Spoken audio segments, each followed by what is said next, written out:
passar a palavra agora para o companheiro Fabrício Rosa. Bem, boa tarde a todos e a todas. É uma grandiosa satisfação estar aqui com vocês. Eu sou o Fabrício, sou policial há mais de 18 anos, fiz o concurso da Polícia Militar em 1999. Eu sei que eu tenho cara de mais novo, nem tanto, né? Era bom falar isso há 10 anos atrás, hoje não é tanto assim, mas já são quase 40 anos já, então, de luta anterior à polícia, inclusive, trabalhando com direitos humanos fora da polícia e dentro da polícia. Bem, atualmente sou policial rodoviário federal, fui policial militar durante 6 anos, sou oficial da reserva da Polícia Militar. Quando você é oficial, é igual padre, você não deixa de ser, você vai ficar oficial para sempre. Não sei se isso é bom ou ruim, se isso é... Mas você vai ficar para sempre, não te devolve nem a sua reservista, mas você fica oficial da reserva não remunerada. Bem, estou na Polícia Rodoviária Federal há quase 13 anos. Na Polícia Rodoviária Federal, eu trabalho com algo que me orgulha muito. A gente conseguiu construir um grupo de enfrentamento à exploração sexual de crianças e adolescentes. Nas rodovias brasileiras isso é muito comum. Concentração grande de motéis, casas noturnas. A gente faz muitas ações de enfrentamento ao trabalho escravo. No meu estado, sou de Goiás, mas também fora, no Pará, no Mato Grosso e outros estados. Operações de enfrentamento ao tráfico de pessoas, ao trabalho infantil. São todos temas que demonstram a chaga que é, a lástima que é a distribuição de renda e a distribuição de riqueza no nosso país. Então eu quero cumprimentar, sim, de coração mesmo a todos, especialmente ao Denilson, que as suas lágrimas, meu amigo, elas nos fortaleçam, elas nos lavem a nossa alma, e que elas se juntem às lágrimas de tantas pessoas que perderam a vida nesse país, especialmente os indígenas que foram exterminados. No meu estado nós temos 3 grupos indígenas, um deles tem 15 pessoas. A população negra, as mães negras que ainda perdem os seus filhos, as lágrimas que inundam a história do nosso país. E que a gente possa se fortalecer de alma um pouco mais lavada após soltar um pouco dessas lágrimas, para a gente enfrentar tudo que está aí e tudo que está por vir, que a gente não sabe o que está por vir ainda. O estado de exceção, e o Zacone conhece muito mais que eu, mas o estado de exceção do Agamben parece que está aí. Esse artigo 142 da Constituição, na verdade, ele é uma semente que demonstra qual é o poder verdadeiro. Essa nossa tentativa de democracia, essa nossa tentativa de construção de algo que a gente chama de Constituição, é uma tentativa. Na verdade, o poder verdadeiro ele está instalado ali, que é o ovo da serpente, que brota e que nasce e que diz que eu sou realmente o poder, eu sou realmente a força. Então, assim, a gente tem que combater, devia ter combatido com muito mais força lá na Constituição. Bem, você vai me falando o tempo, porque eu falo muito, viu? Eu gostaria de fazer assim, uma construção histórica também, parecida com a sua, tentando refletir sobre as origens do militarismo. A humanidade parece que nasce na África, há alguns milhões de anos atrás. Não conseguimos saber quantos milhões, os arqueólogos, os antropólogos nos indicam de 1 milhão a 5 milhões, mas nascemos ali, enfrentamos feras, enfrentamos a violência da natureza, enfrentamos tempestades, enfrentamos animais, nos enfrentamos a nós mesmos, e parece que em algum momento tínhamos que construir um determinado agrupamento de pessoas para preservar as famílias. Há mais ou menos 10 mil anos, começamos a nos fixar em determinados locais, surgiu a agricultura, e para nos proteger, talvez que parece que começamos a criar esses agrupamentos para proteger os clãs, as famílias. Talvez aí nasça o militarismo, talvez aí. E que permanece até hoje. Antes da Revolução Francesa, parece que não havia um sistema de segurança pública, pelo menos os autores que a gente conhece dizem que não havia um sistema de segurança pública na Europa. Os militares eram até então utilizados para conter as batalhas, para conter as grandes revoltas, e não foi diferente aqui no Brasil. As várias tentativas sociais, de construção social, de luta por direitos no nosso país, cabanagem, sabinada, balaiada e outras, foram contidas pelo Exército, e em determinado momento, parece que nos anos 1830, que logo depois surge o delegado também, em 1841, o delegado é anterior ao inquérito. E nesse período, parece que o Império permite que as províncias criem as suas forças militares. A força militar lá do meu estado é criada em 1855. Mas desde 1830 e poucos, a gente vai encontrar forças militares sem ser a do Rio de Janeiro, que é de 1808, 1809. mas nos estados elas aparecem aí.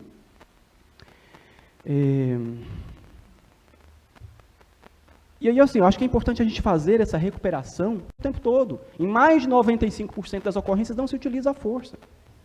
Então, nós construímos essa figura desse ser imaginário, que é um brutamontes, que encara a segurança pública, que deveria ser cuidado, proteção, encara como guerra, como violência, e nós excluímos as diferenças. Nós excluímos as pessoas LGBTs em processos informais, nas entrelinhas da segurança pública. Eu sou gay, faço parte de uma associação de policiais LGBTs que existe no Brasil, policiais que muitas vezes sofrem preconceitos, muitas vezes. Preconceito do outro cara não querer dividir a viatura com você, de viajar para uma operação, ele não quer dividir um quarto com você, porque as pessoas têm no imaginário que você é gay, você vai dar em cima de todo mundo. Não, meu amigo, eu não estou afim de você porque eu sou gay. Sou até casado e muito bem casado. Mas então, assim, há uma tentativa de acabar com as subjetividades, de padronizar o pensamento, o cabelo, a roupa, a unha, o brinco, uma padronização de tudo. Então, essas são as características principais, para mim, do militarismo. E essas características, elas não deveriam estar presentes na segurança pública que nós propomos.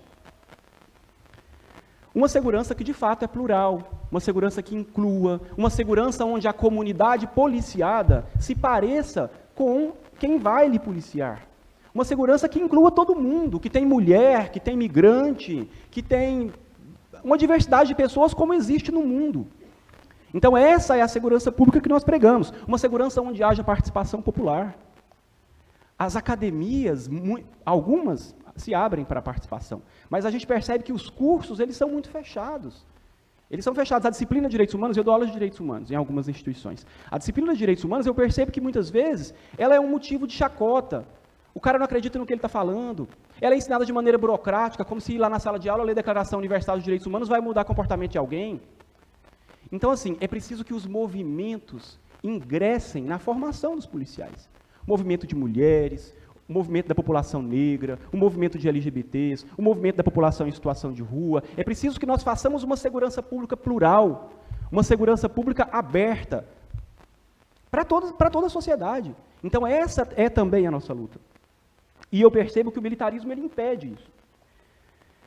Falar um pouco da realidade do meu estado, porque eu acho que a gente tem que fazer denúncias. E aqui na Bahia, eu vi algumas pessoas me perguntando.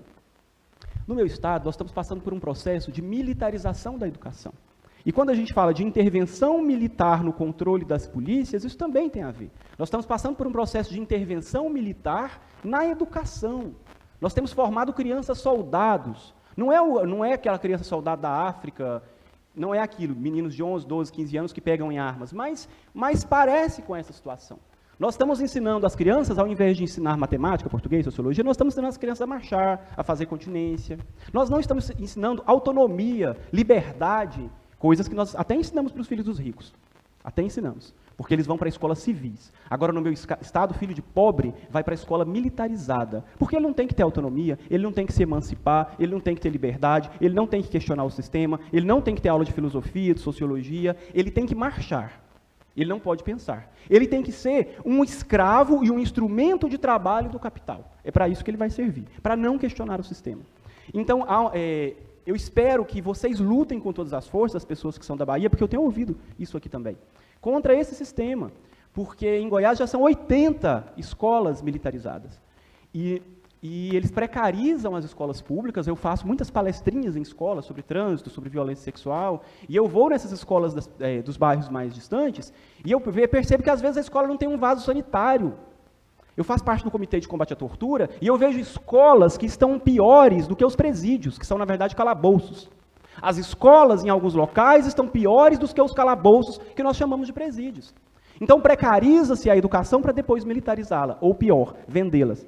Vender as escolas para chamadas organizações sociais, privatizar essas escolas. Então, é isso que tem acontecido no meu estado, eu queria aproveitar esse espaço.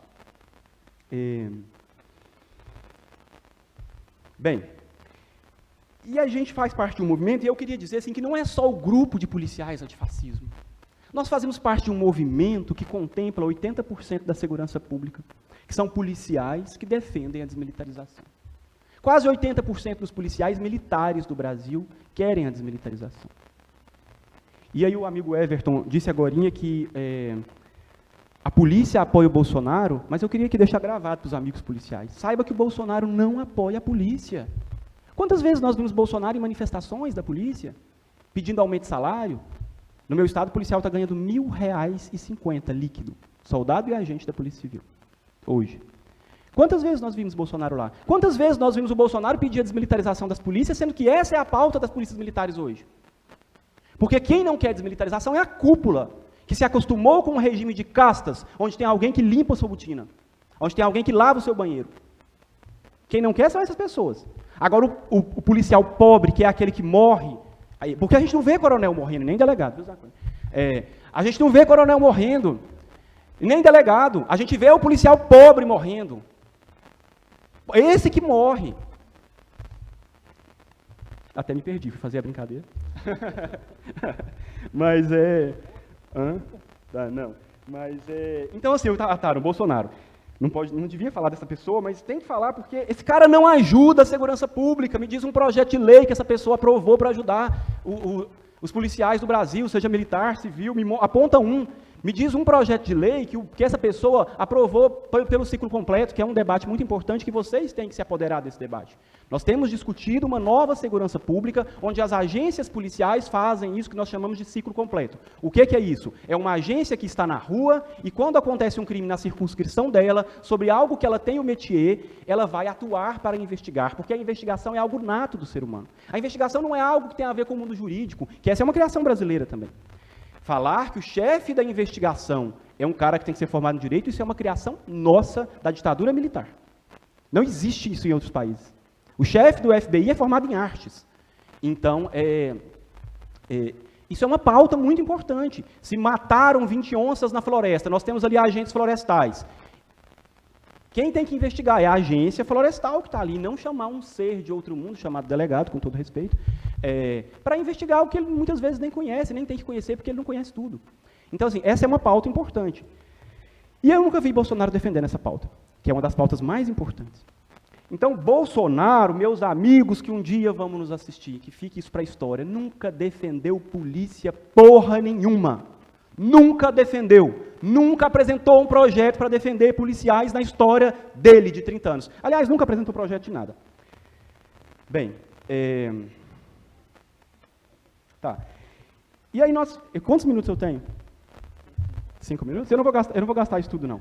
Bem, e a gente vai ter que estar atento a esses retrocessos. OSPB, gente. OSPB. Educação moral e cívica. Ordem e progresso. Essa bandeira do Brasil que as pessoas acham que representa florestas e ouro, que não representa nada disso. Representa famílias poderosíssimas, o verde da família Habsburg, o amarelo da família portuguesa lá dos Bragança. Então, assim, é mais retrocesso. A gente tem que estar atento, e eu acho que esses espaços são espaços de união, são espaços de lágrima, são espaços de chorar as nossas dores, mas são espaços também de traçar estratégias para combater isso que está aí, que é o eterno controle dos miseráveis. É isso que se faz no Rio de Janeiro e na segurança pública no Brasil, o controle da miserabilidade. A polícia lida todos os dias com consequências das ausências e da injustiça e do abismo social de vivermos na 8ª potência do mundo, no meio de mais de 200 países, e não conseguirmos sequer dar alimentação para todos. Porque, novamente, as pessoas estão passando fome. Porque nós naturalizamos o fato de alguém estender a mão para você no meio da rua e achar isso normal, a pessoa que, no país que mais produz alimentos do mundo, achar normal isso. Então, é isso, assim.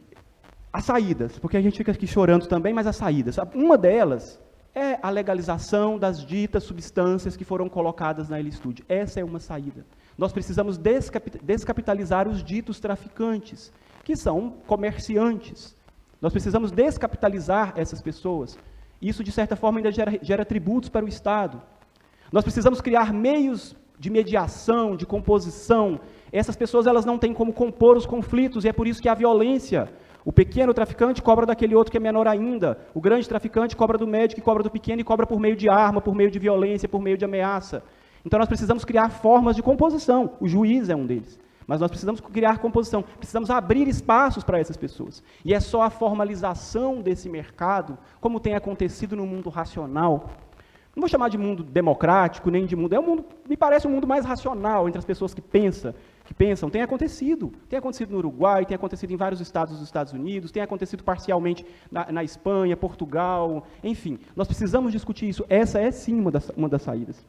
Precisamos investir ainda na juventude. Nós somos um país jovem, e acabou meu tempo, somos um país jovem, precisamos investir em tecnologia, investir em novas formas de pensar. E investir em novas formas de pensar significa acreditar no pensamento, na autonomia, na emancipação, na liberdade, e não na militarização, que é como tem acontecido no meu estado. Muito obrigado a todos.